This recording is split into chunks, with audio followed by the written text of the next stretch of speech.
तारीख होती 3 जुलै 2025। रात्रीचे 9:15 वाजले होते। EU मेन्सवेअर या कापड दुकानाचा मालक दुकानातच बसून आपलं काम उरकत होता, पण अचानक 3 व्यक्ती तो दुकानात शिरले। कुठल्याही इशारा न देता त्यांनी थेट आक्रमकपणे त्या दुकानाच्या मालकाकडे धाव घेतली। थांब, आता तुझा गेमच करतो असं म्हणत त्यांनी त्याच्यावर धारदार शस्त्राने अनेक वार केले। या हल्ल्यात संबंधित दुकान मालक गंभीर जखमी झाला असून त्याच्यावर सध्या रुग्णालयामध्ये उपचार सुरू आहेत। तर मित्रांनो, या दुकान मालक म्हणजेच प्रसिद्ध रील स्टार आकाश उर्फ आक्या बनसोडे। या घटनेनंतर पोलीस प्रशासन तात्काळ हालचालीला आले।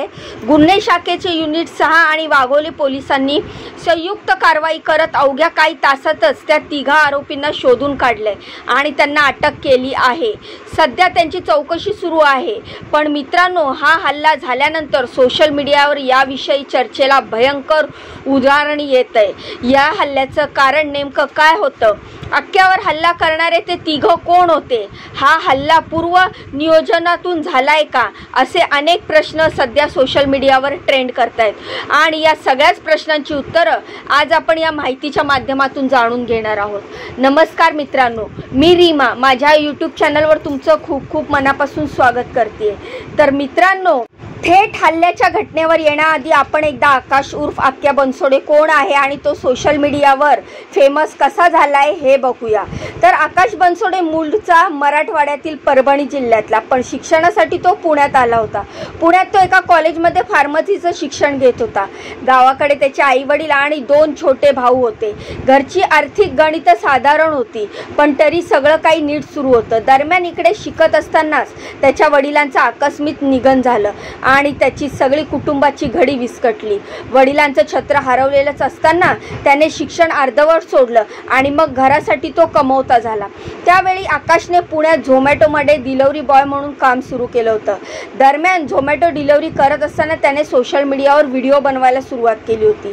त्याच्या बोलण्यातली सहजता, गावाकडची भाषा आणि त्याचे व्हिडिओ लोकांच्या मनाला भेटले आणि रील स्टार आक्या बनसोडे हे नाव हळूहळू प्रचंड व्हायरल झालं। त्याचे रील्स, व्हिडिओ, संवाद आणि विनोदी शैलीमुळे तो तरुण वर्गामध्ये सुपरहिट ठरला। अगदी डिलिव्हरी करताना हेल्मेट घालूनही लोक त्याला ओळखू लागले। त्याचा संघर्ष, मेहनत आणि टायमिंग हे सगळं सोशल मीडियावर झळकत होतं। दरम्यान या प्रसिद्धीचा फायदा घेत त्याने नोकरीला रामराम केला आणि स्वतःचं कपड्याचं दुकान सुरू केलं। तोपर्यंत त्याचं सगळं कुटुंब पुन्हा शिफ्ट झालं होतं। त्याचा लहान भाऊ तुषार बनसोडे त्याच्या म्हणण्यानुसार त्याच्या वर्षाचा टर्नओव्हर तब्बल 1.5 कोटीच्या घरात आहे। म्हणजे एकूणच काय तर आकाशच्या घरी सगळं व्यवस्थित सुरू होतं। पण काही महिन्यापूर्वी आकाशच्या घरात कुटुंब कलह सुरू झाला आणि तो सोशल मीडियावरही जगजाहीर झाला होता। या कुटुंब कलहाची पहिली ठिणगी पिटली आकाशच्या लहान भाऊ तुषारच्या व्हिडिओनं। या व्हिडिओमध्ये तुषारने स्पष्टपणे सांगितले की पैसे आल्यापासून आकाश पूर्णपणे बदललाय, त्याचं वागणं बदललंय, त्याने बायकोसोबत वेगळं राहायला सुरुवात केली आहे, तो आता आमचं ऐकतच नाही। त्याचं व्हिडिओमध्ये त्याच्या आईने देखील त्याच्यावर गंभीर आरोप केले। ती म्हणाली होती की आकाश मला फोन करून घाणेरड्या शिव्या देतोय, आमच्याशी वाईट वागतोय आणि यात त्याचा मामा नवनाथ जाधव त्याला पूर्णपणे साथ देतोय। नवनाथ आमच्या अप्रोक्ष घराची व जमिनीची सगळी प्रॉपर्टी आकाशच्या नावावर करून देणार आहे, म्हणूनच तो आता आम्हाला त्रास देतोय। या आरोपांनी सोशल मीडियावर एकच खळबळ उडाली होती। पण या सगळ्यावर उत्तर देताना आकाशनेही आपली स्वतःची बाजू मांडणारा एक व्हिडिओ अपलोड केला होता। तो त्याच्या आजीसोबत म्हणजेच वडिलांच्या आईसोबत बसलेला होता।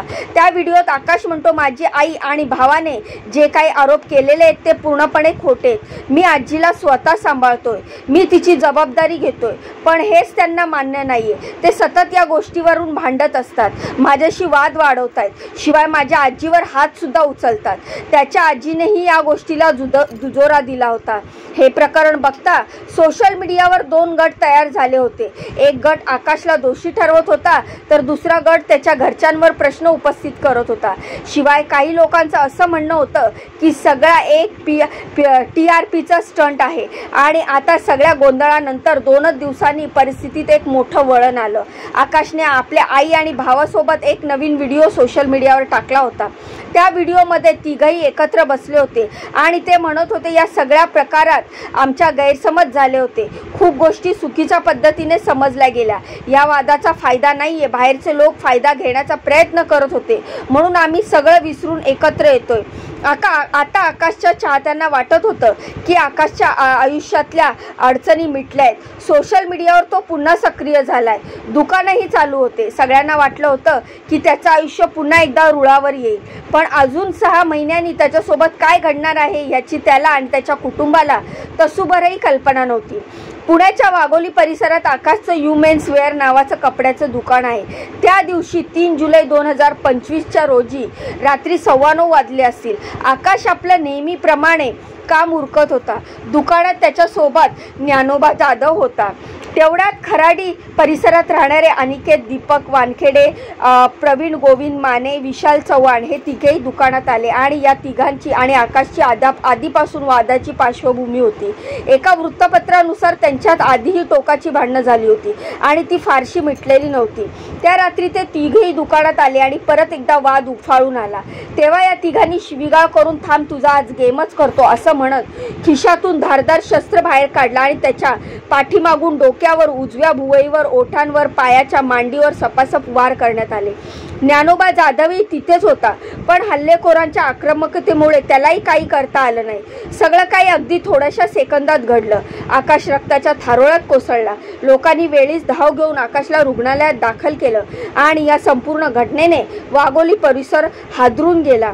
पोलिसांनी जलद हालचाल करत तिघांनाही अटक केली आणि सध्या या हल्ल्यामागचं नेमकं कारण काय, वादाचं मूळ आणि त्यामागे कोणी अन्य व्यक्ती आहे का, या सगळ्याचा तपास सुरू आहे. शिवाय आकाशच्या आईने दिलेल्या एका मुलाखतीत म्हटलंय की आकाशवर हा हल्ला खंडी मागण्यामुळे झालाय आणि त्याला याआधी असे काही आशयाचे फोन येत होते. सध्या पोलिसांची चौकशी सुरू असून सत्य काय आहे ते लवकरच बाहेर येईल. शिवाय आकाशचा भाऊ तुषारने सोशल मीडियावर आकाशची प्रकृती ठीक असल्याचे सांगितले. शिवाय मित्रांनो, या सगळ्या घटनेवरून एक गोष्ट सिद्ध होते की प्रसिद्धी फक्त लाईक आणि फॉलोअर्सची नाही आहे, तर ती जबाबदारी आहे. धोका आणि सावधगिरी सगळी बाळगावी लागते.